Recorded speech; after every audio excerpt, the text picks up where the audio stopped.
আল্লাহরে তোর পাহাড়ে মুসা নবী মুসা ছিল কালিমুল্লাহ, কথা বলার প্রেম ছিল, কথা বলতো, কথা বলার প্রেম ছিল। কথা বলতে বলতে শেষ দিকে আল্লাহ গো, আসার সময় তিনটা লোক আমার কাছে প্রশ্ন করেছে। একজন লোক হলো ধনী, কিভাবে তার ধন কমবে গো?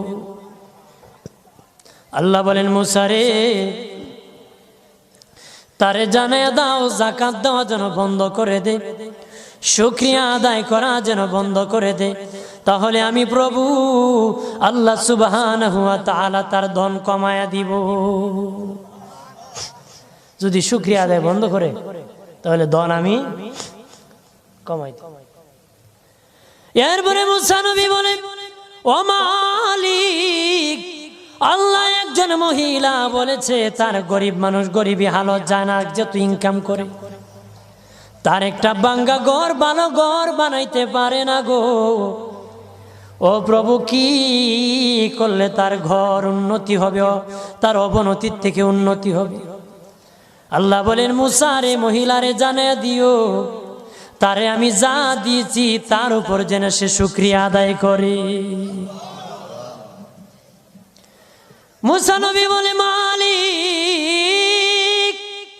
তিন রাস্তার মোড়ে গোন আল্লাহ, একটা লোক তুমিও দেখতেছো যার হাত নাই পা নাই।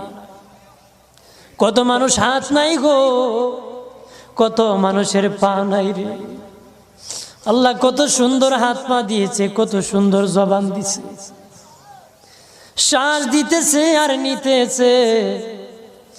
আইসি লাইফ সাপোর্টে যদি একদিন তাকে 50-60 হাজার টাকা লাগে রে। 80 বছর, 100 বছর, 40 বছর, 25 বছর আল্লাহ হায়াত দিল রে। বলো রে শাস্তাগঞ্জের সুন্নি জনতা, আল্লাহরে জীবনে কয় টাকা তোমরা দিছো? কয় টাকা আল্লাহরে দিছো? এদের শ্বাস দিল, অক্সিজেন দিল আর নিল।